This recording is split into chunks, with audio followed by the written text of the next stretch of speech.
Bonjour, je m'appelle Florence, mais je préfère qu'on m'appelle Flo. Peut-être parce que mon grand-père, quand j'étais petite, m'appelait Flo-Flo. J'imagine que ça date de ça. Sinon, moi, je suis maintenant institutrice et professeure des écoles, comme on dit maintenant, et directrice d'école. Depuis ma plus tendre enfance, j'ai vécu dans un quartier très très populaire, puisque je suis née dans un quartier de pêcheurs, dans une petite ville qui est assez connue maintenant. Et d'après l'entourage que j'ai eu, plus ou moins proche, j'ai vu que la plupart des femmes n'étaient pas heureuses. Et toute petite, je me suis dit, il faut que j'ai un bon travail pour ne pas dépendre d'un bonhomme. Excusez-moi messieurs, mais voilà. Je ne voulais pas être soumise et être obligée de rester avec mes enfants parce que je ne saurais pas comment vivre avec eux et m'occuper d'eux si je n'avais pas d'argent. Donc c'était important pour moi et les femmes de ma famille m'ont encouragée à le faire. De par ma jeunesse, j'ai vécu quand même pas mal de choses, ou j'ai vu pas mal de choses qui m'ont servi pour ma vie d'adulte. Il y a autre chose aussi, c'est sous prétexte que j'étais une fille, je ne voulais pas fermer ma bouche. Et ça, le côté un petit peu macho que peuvent même avoir les petits garçons, puisque certains sont élevés comme ça. Et bon, ça m'a amené à avoir quelques petites bagarres, ou parce que quand le garçon voulait me faire taire, là c'était pas possible. Donc ça a pu arriver en venir aux mains. Bon, ça n'a pas été beaucoup de fois, mais quand même. Ça, ouais, quand on veut me faire taire, non, c'est pas possible. Bon, maintenant je suis une grande personne, donc je réagis autrement, évidemment.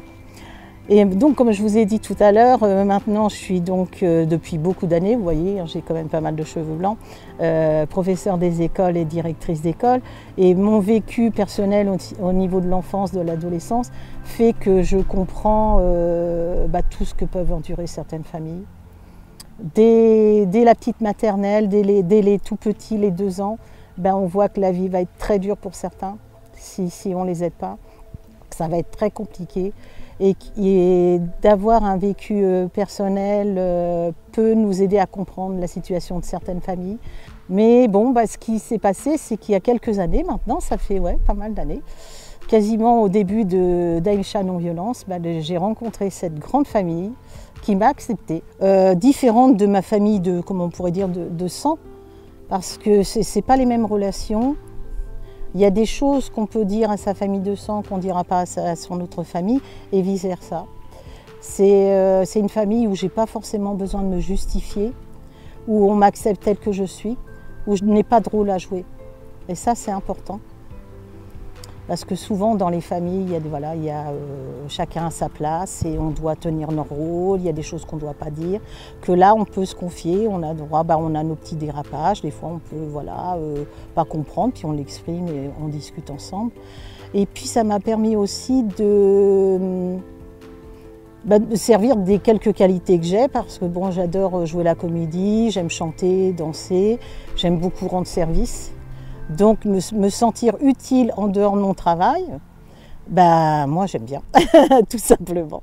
Et là maintenant, le lâcher prise, je sais ce que c'est. Je ne me bats plus contre des chimères, ça ne sert à rien. J'accepte les gens comme ils sont, on a tous des défauts et des qualités. Et chacun en est où il en est, quoi. Avec son histoire, avec son vécu, avec ses épreuves.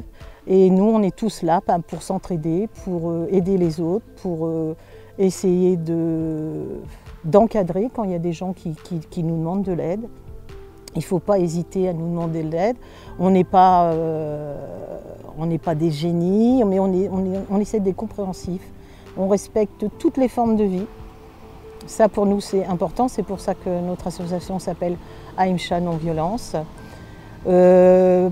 Pour se faire connaître et aussi parce qu'on est une grande famille qui avons la chance d'avoir quelques artistes, on fait aussi des spectacles de rue, des chants, des danses, des spectacles aussi en salle où il peut y avoir aussi comédie musicale, théâtre.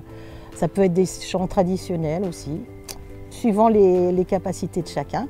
Et il y a aussi des gens qui ne sont pas du tout artistes, mais qui font partie de la famille parce que chacun peut apporter à cette famille. Et si vous voulez rejoindre Aïcha Non-Violence, n'hésitez pas.